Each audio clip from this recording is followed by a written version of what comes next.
Hey guys, what's going on? It's Eli, back with another review video, and yes, welcome to the week of reviewing films starring none other than Harrison Ford. Yes, and of course, leading up to a specific film that I think you all should know is on its way. Yes.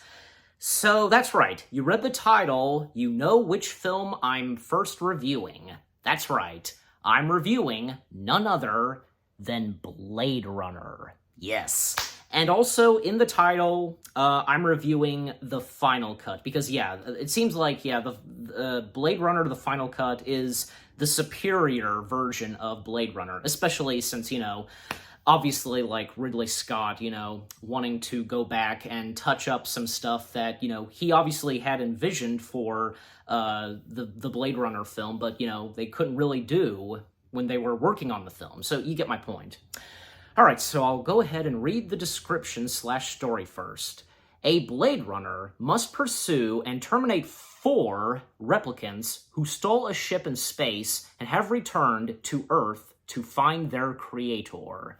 Yes, so Blade Runner being based off of the novel by Philip K. Dick, and, Ridley Scott, who fresh off of the success of Alien, the film that changed sci-fi and horror, the way we look at sci-fi and horror, a couple of years later, in the early 80s, he brought us this film. And I gotta say, Blade Runner is an interesting piece of science fiction.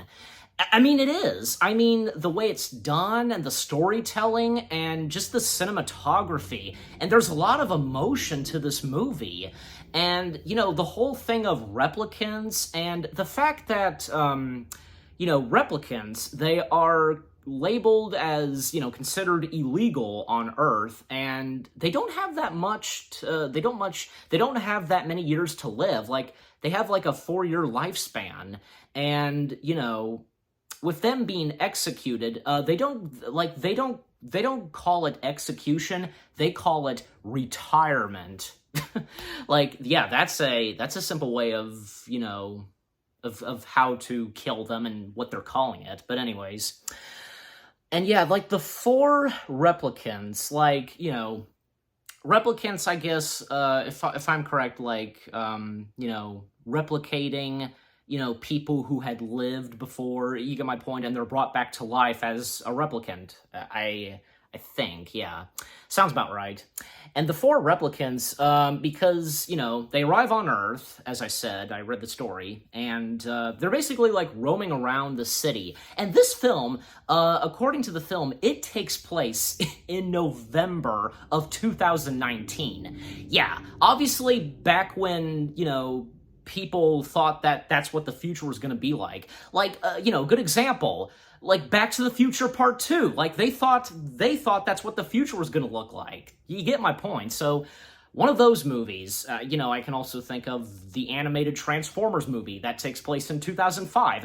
Any of those movies, like, I don't know, from the 80s, 70s, taking place in the 21st century, the early 21st century. So, and with the replicants, well, we have our main villain, Batty. I think, yeah, that's how you say it, Batty, played by, the late Rutger, Hauer. I think, yeah, I got that right. We also have Pris, played by Daryl Hannah. There's Leon, who is one of the first replicants we see at the beginning of this film, being played by Brian James, I think I got that right, and Zora, being played by Joanna Cassidy. Now, Joanna Cassidy would be best known for her role as Dolores in Who Framed Roger Rabbit. Before that, she was in this. And basically, like, replicants, like, I guess, like, from what I can tell, anybody who they want to make sure is or is not a replicant, they're brought in and asked, for questioning and stuff like that, like this device that scans their eye, monitors their eye, I guess you could say, and asks them these very interesting questions. Like for Leon, like he was asked, he's on a beach, he sees a turtle, on the beach in the sand, and, flipping the turtle, what does he do? Stuff like that. And, even at one point, Leon, he does kill the guy that's questioning him. And the thing is, with the title Blade Runner, there are these group of people, like, I guess you could say officers called Blade Runner. And they, basically take care and hunt down replicants. And we, of course, have our main character, Deckard, played by Harrison Ford. He used to be a Blade Runner, but I think, yeah, it's established that he resigned. But he's brought in, and he meets with Bryant, like, a chief officer being played by Emmett Walsh. And, he is basically determined for Deckard to help out on this, and, he's the best that they got. And I think, as this movie proceeds, it shows he is the best that they got. Even though that he doesn't want to do it at first, but, he really has no choice. And also, like, there was another guy, like, who I think, yeah, was a part of, like, the police department and with Bryant. I mean, I don't see why it is a police department. Gaff, played by Edward James Olmos. Yeah, we all know him. Like, it's hard to believe because, I don't know, just, like, seeing how young he was in this movie and the mustache, the getup he had in this movie, I'm just saying. I think it was him that made, like, a tiny paper origami. Like, gosh, that small, and boy, it looked pretty good, so... And another thing is, we also find out, like, that the replicants, they are on the hunt for their creator, and that being Tyrell. Tyrell, and he has his own corporation. He was responsible for, yeah, the creation of the replicants, and Tyrell being played by the late Joe Turkel, aka Lloyd, the bartender from The Shining. Yeah, it's him. And he was good. Like, hey, anything that he was in, he was good. And yeah, so he plays Tyrell. And because Deckard, he meets up with Tyrell, but also, alongside with Tyrell, he meets with Rachel, played by Sean Young. And yeah, just like Rachel's personality, and I don't know, I think it's obvious that maybe, and I'm sure for some audiences, like, speculating that the way she's acting, like, I don't know, she's acting android-like or something like that, and, probably is a replicant. And the fact that she is, even though she doesn't know that at first, I believe, like, she slowly but surely discovers that, she is a replicant. And, there's a mention of her mom, and she remembers her childhood. And also, at Tyrell's, like, house, I want to say, like, there was this owl, which was a replicant. Like, even animals are replicants. And I think, in Blade Runner, I think it is established that, I don't know, animals have been completely wiped out, I don't know. I think that's what happened.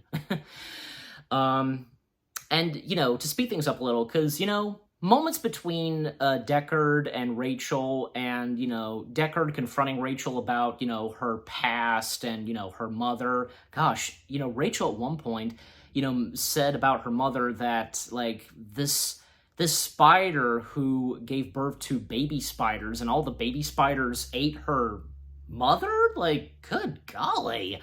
Like, how vicious those, like, the spiders could be in this movie. I'm just saying. Also, like, at one point, more on the replicants, Batty and the others. At one point, Batty and Leon, they confront and, what's the word? Interrogate. Yeah, interrogate Chew. Literally, that's how his name. That's his name, Chew, being played by the legendary James Hong. I think, yeah, Chew, like, he creates and makes, like, new replicant eyes, I want to say, and it's very chilly and very freezing in there, and he has, like, tubes and, like, a coat to keep him warm. And again, the replicants, they're interrogating him, and they're questioning him, like, I think to get some help, I want to say. I think, they're still trying to find Tyrell, but Chew tells them that they can find Sebastian. And yeah, Sebastian having an important part in this movie, Sebastian being played by William Sanderson. Priest, again, played by Daryl Hannah, finds Sebastian, and we find out that Sebastian, he is actually a toy maker, toys that come to life, and I think, yeah, because the replicants, they need his help, I think, like, because, they want to live longer. Again, they only have a 4 lifespan, so, and by the way, Batty, this is his last year to live, basically. And even, like, moments where his, like, hands, just like, no, not yet, stuff like that. I tell ya, Batty, he was such a good villain / main antagonist in this film. I tell ya, because Rutger Hauer, he was excellent in this film, no doubt about it. Not to mention because, I'll go ahead and say this, coincidentally, because as we all know, he passed away the year that this movie takes place. So, geez, very eerie. And yeah, I gotta say, like Priest, like, she was an interesting replicant. Like, I don't know. Like, even at one point, she, like, paints her face and, like, black, like, lines on her eyes. I think, yeah, to blend in with the toys, I want to say, yeah, that Sebastian had created. And also, and again, like, speed things up a little, like, Deckard finding the replicants, and even say when, he locates Zora. Zora basically, like, she's blending in and pretending to, well, be a human, and she's, a performer, like, topless, and, has a replicant snake. Yes, a replicant snake. And Deckard, like, he pretends to be Scottish and, is trying to not blow his cover. But, of course, Zora knows that it's her, and, she runs away from Deckard, and, a chase sequence, and, of course, Deckard shoots Zora down. Even at one point, Leon confronts Deckard and is, like, almost about to kill him, I think, going for his neck. But at one point, Leon gets killed, and it was Rachel that saved Deckard's life. And, like, another sequence between Deckard and Rachel, and, Deckard telling Rachel, to say, "Kiss me," and, of course, they go for it and stuff like that.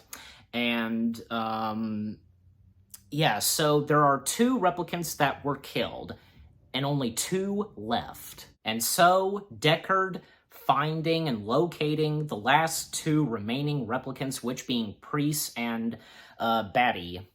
And, a little bit earlier, like, Batty, he met and confronted Tyrell, and, like, basically, like, he kissed his own creator and then crushed his eyes, literally. Like, oh gosh, very gruesome, and a gruesome way to be killed, And I'm not sure, like, he was, like, after he killed Tyrell, and Sebastian accompanied Batty, like, Sebastian, like, started to run away, and Batty was apologizing to Sebastian.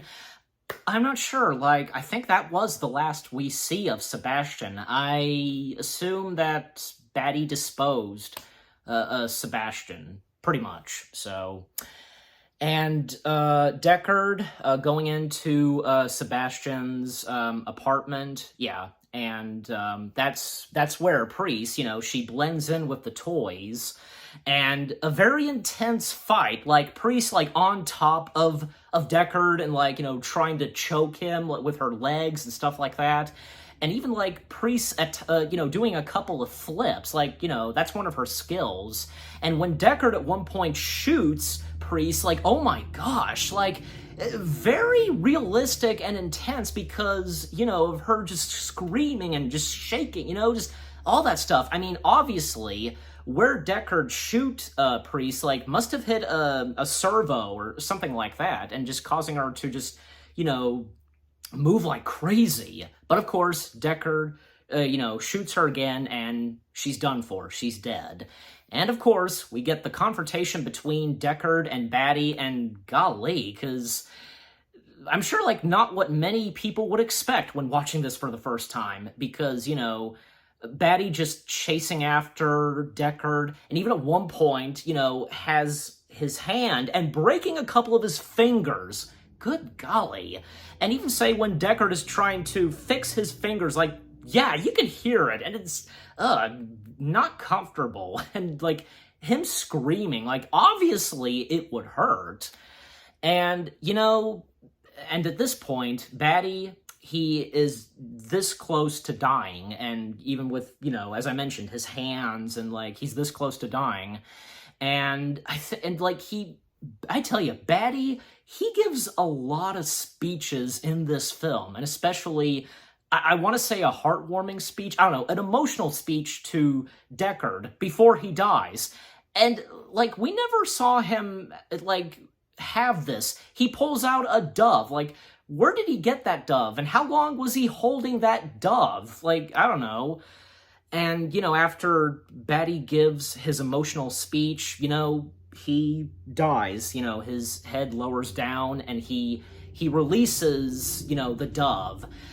I guess that's a way of, saying that he's free, basically. You get my point. Yeah, that makes total sense, and, very touching. And thus, all 4 replicants, they're dead and defeated and done for. And yeah, Deckard, he once again, resigns, and he's done. And I think, he thinks at first, and I think for the audience, thinking that Rachel, her lifespan is up, and, we see her back at Deckard's apartment, and, no, she's alive, and she's okay. She was just napping, I want to say.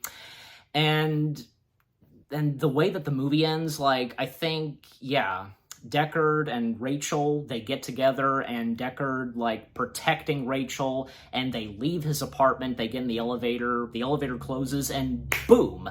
That's how the movie ends. Like, wow, just, Well, it's one of those things in movies, like, how movies end in a certain way. You get my point. And the special effects and the music. First off, the special effects, fantastic. Like, obviously, the effects being practical. And as I said, some shots, how they looked when it first came out, like, didn't look exactly quite right, like how Ridley Scott, he envisioned it. And as I mentioned, when it came to the final cut, he was able to go back and, do some of the shots that, he envisioned, and, he made them much better. And just like say how, good example, George Lucas, when he went back and did the original trilogy, how he originally envisioned the first 3 Star Wars films. So, a good example right there.